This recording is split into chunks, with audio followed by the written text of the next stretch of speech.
gnarly festin, kayong mga didilis, manahimik na kayo. Correct, no? Manahimik na sila. Yan. Kaya ito mga kaibigan, no, itong ginagawa ng mga DDS na patuloy silang gumagawa ng mga fake news. Okay, so guys, patuloy ang fake news, everyday fake news. Wala silang ginagawa, guys, kundi puro fake news. Diba? Yan. Tapos, isa rin mga kaibigan sa pinaka-reason, no? Isa rin kung bakit talagang hindi pinayagan itong si Duterte. Kasi nakita guys na kahit yung Senado ginagamit para ipagtanggol si Duterte. Tingnan niyo mga kaibigan mas nauna pang maglabas ng resolution about the interim release of Duterte, na palayain daw si Duterte at i-house arrest na lang. Mas nauna pa nilang ginawa na maglabas ng resolution kaysa tumulong sa nangyari sa Cebu. Tingnan mo yan mga kaibigan, mas nauna pa magtanggol si Duterte kaysa tumulong sa mga kababayan na nasalanta. Tingnan mo yan. So, nakita din yan ng ICC. Tapos, yung sinasabi ni VP Sara Duterte na hinihimok niya yung mga DDS magpunta daw sa The Hague at i-break daw nila ang jail at palalayain nila si Duterte. So, yung mga ganyan mga kaibigan, mga ganyang klase ng statement, hindi yan nakakatulong. Kaya kung meron dito, kung bakit hindi mapapayagan sa interim si Duterte, walang iba yan, kundi si Sara, ang kanyang mga kapatid, ang kanyang pamilya, ang mga DDS. Sila ang may kasalanan kung bakit hindi mapayagan ng ICC si Duterte para sa interim release. Sila ang may gawa. Dahil sa kanilang mga statement, na pinapakita nila mga guys, no, kung gaano sila ka-wild, kung gaano sila kasasabang mga tao na hindi sila marunong sumunod sa batas. Diba? So, mga kaibigan, no, pag-usapan din natin guys, no, itong pinaplano ng mga DDS. Alam niyo ba guys, naghahamon na naman ang mga DDS, no? Naghahamon. People power daw guys. People power. Naghahamon na naman ang people power. Diba? So, tignan natin yung yung paghahamon nila, people power Ngayong October guys people power daw. Natin yun. Hindi na, wala talaga silang kadala-dala sa kanilang people power. Na alam naman nila na wala silang people. Pero sige pa rin sila sa kanilang sinasabing people power, na wala naman silang people. Yan. So mga kaibigan, no? Ito mga kaibigan, meron daw mga barko, 5 barko daw, galing daw sa Visayas at Mindanao, napupunta daw sa Luzon. At si Chavit Singson daw, sabi si Chavit Singson daw, mga kaibigan, ang magpupondo, no? Magpupondo rito. Yan. So, rumors, ito mga kaibigan, rumors are circulating online that the supporters of former leader Rudy Duterte and incumbent Vice President Sara Duterte wants to destabilize the government for their self-interest and to stop the investigation of flood control scam since 2016. DDS groups in Mindanao is requesting to dating Governor Chavit Singson for ships to travel in Luzon to destroy the Malacanang Palace in October 12, 2025. October 12. Ano na ngayon? 11 ngayon, di ba? O bukas na ito. So, ayan Yan guys ha. At may nagsabi pa ha, sabi ng isang DDS, kapag hindi daw nagtagumpay ang October 12, magiging bloody daw ang October 30. Yan po ang kanilang yan po ang kanilang mga pronouncement, mga kaibigan, no, na sila daw po ay mag-people power. So, itong mga DDS na to, mga kaibigan, wala silang kasawa-sawa, no? Wala silang kasawa-sawa sa pagpapabagsak sa ating gobyerno, no? Hindi kasawa na pabagsakin ang ating gobyerno, mga kaibigan, kahit wala naman silang people. Guys, ilang beses na nilang ginawa yan. Napapahiya na lang sila, di ba? Minsan nga, remember, nanawagan sila, EDSA tayo, EDSA. Oh. Huwag tayong umalis ng EDSA. Sino ang nasa EDSA? Puro vloggers. Puro vloggers nila. Walang tao, walang people. Sila-sila lang mga vloggers. Tapos nag-away-away pa sila kasi nagkaroon ng mga dugasan. Dugasan pagdating sa donation. Oh. Nagkaaway-away pa. Diba? Oh. Yan po mga kaibigan, no? Kitang-kita natin dito na itong mga deals na to mga kaibigan ay wala talaga, no? Wala talaga itong mga to guys. Ito. At isa rin guys, no, sa ito natin na. Isa rin guys sa DDS, no? DDS ay itong si Barsaga. Itong si Kiko Barsaga, no? At ang sabi nga ni Kiko Barsaga, mga kaibigan, ay ito nga, magiging daw, no? Magiging madugo nga daw guys, no? Ang October 30, kung hindi nga daw bumaba si Pangulong Marcos. October 12 yung sinasabi nila, bukas na yun, di ba? Bukas na yun, guys. Yan. So, ginagawa po ng lahat ng ito, mga kaibigan, ginagawa nila lahat para lang talagang matanggal ang ating Pangulo. So, ito guys, sa totoo lang, no? Si Sara Duterte, na galit. Sa tingin nyo, bakit parang galit na galit si Sara Duterte kay PBBM? Ang ginagawa ni BP Sara ngayon ay sinasabi niya dahil nga daw sa ICC, dahil daw dinala daw si tatay niya no, sa ICC. Pero ang totoo mga kaibigan, hindi naman dahil sa ICC kaya siya galit na galit. Alam niyo ba bakit siya galit na galit? Gigil na siya kay PBBM dahil sa sobrang atak na makaupo sa Malacanang pero hindi niya magawa. Kaya sobrang gigil na gigil si BP Sara Duterte kay PBBM. Halos gusto niya, kung pwede lang puntahan niya sa Malacanang, hilahin niya palabas ng Malacanang para siyang umupo, gagawin niya talaga. Sobrang gigil na gigil siya, mga kaibigan, para makuha niya ang pwesto ni PBBM.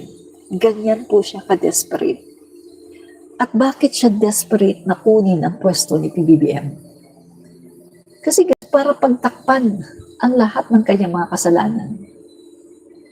Alam naman natin, di ba, patong-patong yung kaso ni Sara Duterte na hindi inaksyonan ng ombudsman noon, si Martires.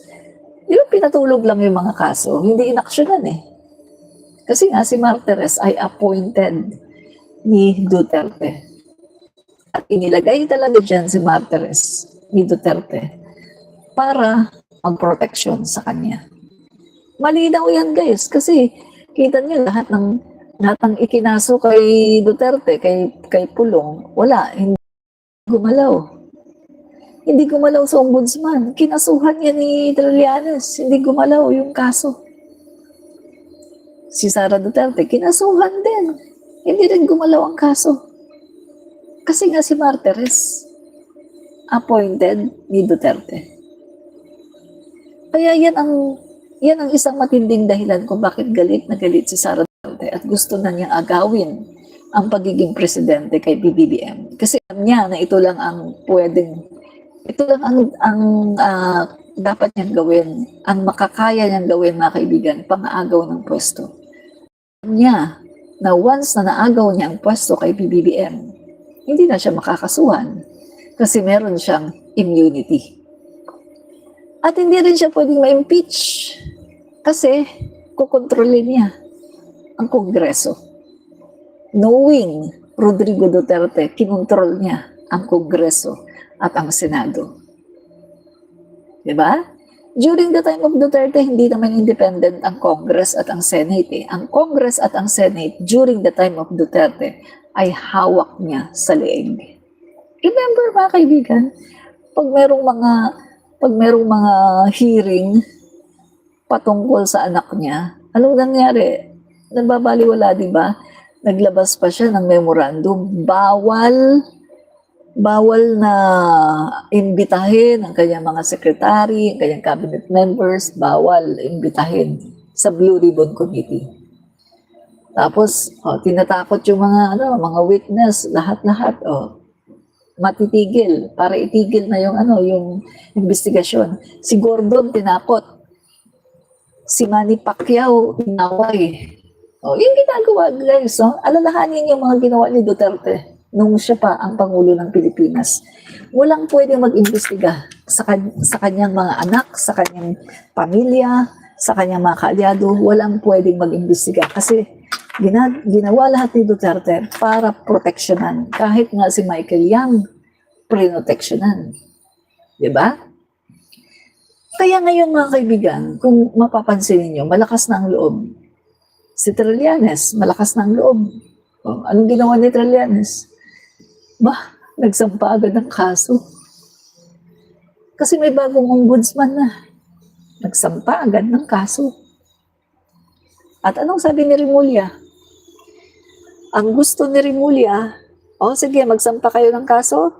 Kailangan may ebidensya na kayo. Kailangan nakakalap na kayo ng ebidensya. Hindi pwedeng magsasampa lang kayo ng kaso tapos wala kayong ebidensya. Kami pa ang magkakalap ng ebidensya. Hindi pwede yan. Kasi ang gusto ngayon ni Ombudsman Rimulya, kung magsasampa kayo ng kaso, siguraduhin nyo na meron na kayong mga ebidensya. Bakit? Kasi sa sobrang dami ng mga kaso ngayon na aasikasuhin ng ating ombudsman, malaking trabaho sa kanila kung sila pa maghahanap ng ebidensya. Kaya ngayon, ang sinasabi ni Ombudsman Rimulya, okay, pwede magsampa ng kaso. Kahit ilang kaso pang isampa nyo, provided meron kayong ebidensya. Para konting na lang sila, di ba? Pag-aaral. At hindi na sila yung mag-gather ng evidence. Di ba? Magandang yun kasi mapapabilis yung paggulong ng mga kaso. Diba? So, dito natin makikita, mga kaibigan, kung sino ang may mga ebidensya. At kitang-kita natin, si Trillanes, may ebidensya. May ebidensya siya. Diba? So, kinasuhan na niya si Duterte, si Pulong. Kinasuhan na, guys, plunder. At may ebidensya siya. Yan ang tao na hindi ngawa na ngawa. Action. May ebidensya. Ay, tingnan mo, Sara Duterte. Tingnan mo yung mga tao na nagdidiin kay Martin Romualdez. Tingnan mo, mga kaibigan, sa sobrang dami nila, Sara Duterte, Pulong, Baste, Chis Escudero, Jinggoy, Joel Villanueva, sa dami nila, mga kaibigan, na dinidiin nila si Martin Romualdez. Ni isa sa kanila walang nakapagpresenta ng ebidensya. Ni isa sa kanila wala man lang nag-file ng kaso. Kasi wala nga silang ebidensya. At yung kaisa-isang witness nila, wala na. Nagtatago na. Siguro na-realize niya, naku, hindi ko to kayang panindigan, magtatago na ako. Di ba? Pero itong si Trillanes, pag sinabi niya, ay, ito, may ano yan, ganito ang ginawa niya, plunder case yan, ganyan. Sampa ng kaso. Kasi may ebidensya. Di ba? Yan ang sinasabi ko sa inyo. Ang tao na may ebidensya, hindi ngawa ng ngawa. Puro lang publicity, puro lang pa social media, panini. Ang tao na may ebidensya, aksyon. Sampa ng kaso. At anong sabi ni SOJ? Kung magsasampa kayo ng kaso, siguraduhin nyo, matibay ang ebidensya nyo. Dahil kapag nagsampa lang kayo ng kaso at walang ebidensya yan, ibabasura yan.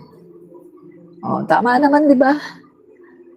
Ibabasura talaga yan. Kaya kung magsasampa kayo ng kaso, samahan nyo ng matibay na ebidensya para hindi maibasura. Di ba? Yan yun, no? So tayo dito, hindi tayo magdidepensa ng kurakot. Sinasabi ko nga sa inyo, hindi tayo magdidepensa ng kurakot. Ididepensa natin dito yung tama. Kung ano ang tama. Hindi ko sinasabi sa inyo ngayon na totally walang kasalanan si Martin Romualdez. Kasi wala pa namang investigation, hindi pa naman natin alam. Pero hindi ko rin masasabi sa inyo ngayon na may kasalanan siya.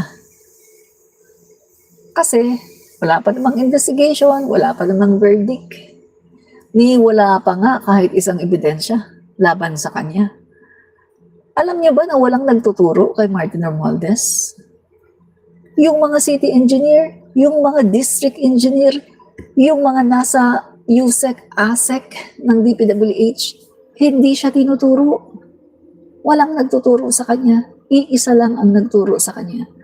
Yung si Gutesa na ayaw nang humarap dahil marahil na-realize niya na, naku, hindi ko to kayang panindigan. So magtatago na lang ako. Marahil na-realize niya na kapag tinanong nga naman siya o kinross-examine siya, malalaman na nagsisinungaling siya, contempt. Mako-contempt siya. Diba? Pero, yung mga nag-aakusa kay Speaker Martin Romualdez, ang daming ebidensya para sa kanila. Tinuturo sila ng mga engineer, tinuturo sila ni Alcantara, tinuturo sila ni Bryce, tinuturo sila ng USEC, ng DPWH. Yung mga nag-aakusa kay Martin Romualdez, tinuturo sila ng mga taong involved sa flood control. Pero wala man lang ni isa nagturo kay Martin Romualdez. Yung si Gutesa lang na ngayon ay ayaw nang humarap dahil takot. Dahil marahil ay hindi niya kayang panindigan ang kanyang bintang. Di ba? Kaya mga DDS, sinahamon ko kayo. Gusto niyong makulong si Martin Romualdez? Hanap kayo ng ebidensya, sampa kayo ng kaso. Sampa niyo yan sa ombudsman. Maghanap kayo ng ebidensya, china-challenge ko kayong lahat. I challenge you all, mga DDS. Maghanap kayo ng ebidensya. Siguraduhin nyo lang na hindi nyo gawa-gawa at hindi tanim ebidensya. Dahil hindi naman tanga at hindi naman bobo si Ombudsman Boyeng Rimulya para hindi malalaman ang inyong ginawa. Di ba?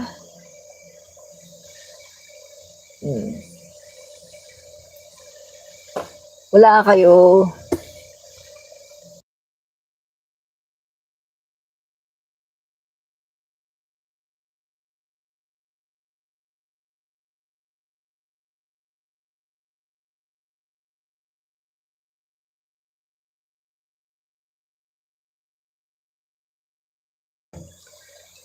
So, di ba? May katotohanan ang sinasabi ko, di ba? Hmm. May katotohanan ang sinasabi ko. Hmm. Ang hirap sa inyo mga DDS, hilig kayo sa fake news. Pag may sinabi, yung isa nyong vlogger, o yung isa nyong influencer, o yung isa nyong yung kapwa yung DDS, ay naniwala agad kayo. Kasi, mga bugok kayo. Nahilig kayo sa fake news. Hindi pa talaga kayo nadadala. Na palagi na lang kayong nabubuko na fake news. Ang daming nabuko sa inyo na fake news kayo eh. Katulad na lang ng pinakalat nyo. Oh, ito ba yung bagong ombudsman nyo? Oh, binigyan daw ng papel si Alcantara. My God! Kamukat-mukat mo, ni-reverse palang video. Ang video, makikita, nasa Rappler. Ikumpara mo yung video na nag-viral na sinasabing si Boying Rimulya daw ay may binigay na papel kay Alcantara. Ikumpara mo yung video na yon doon sa tunay na video ng Rappler. Kitang-kita. Ni-reverse ang video. Ganyan kayo ka-news. Kaya kita nyo ano nangyari sa inyo. Oh. Ang masama pa nito, damay pati yung mga mabubuting tao sa Davao at sa Mindanao. Damay dahil sa mga kabugukan nyo, sa mga kalokohan nyo. Okay, tanyo, anong nangyari sa inyo? Oh, sunod-sunod yung trahedya nyo.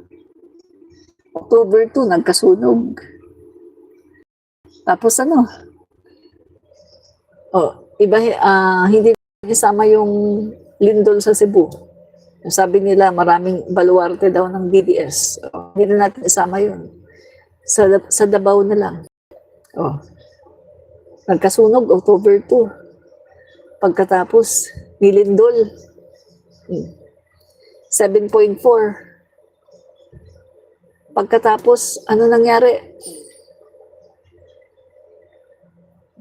Pangalawa, 6. Biruan mo sa isang araw, 2 beses nag-strike lindol sa Davao region. Tingnan mo yan. Yan ha, tingnan nyo ha. 7.4, 9:43 a.m. Davao Oriental, no? October 10, 9:43 a.m. 7.4 Davao Oriental, 'di ba? So, kitang-kita rin malakas ang lindol, no? Sa Davao City. Pati Davao City, syempre magkakaano lang yan eh. Mga 1 oras lang ang pagitan yan sa biyahe. Tapos, nung 7:12 p.m., 6.9 magnitude. Doon uli, Davao Oriental, naramdaman din sa Davao City. The same date, October 10, 2 beses niyanig ang Davao City. Ang epicenter ay Manay, Davao Oriental. Nadadamay yung mga taga Mindanao dahil sa mga kalokohan nyo, mga DDS. Dahil sa kalokohan ng inyong idolo, nadadamay pati ang buong Mindanao. Diba? Yun ang katotohanan. Dahil sa kalokohan ng mga DDS, nadadamay pati ang buong Mindanao. Tapos nagkasunog ulit. Nagkasunog ulit. Diba? Grabe ang disaster nyo ngayon. Alam niyo ano yan eh. Kino-call out kayo. Kino-call out kayo. Bago na daw kayo, no? Pakita natin yung ano Ito, Sara Duterte.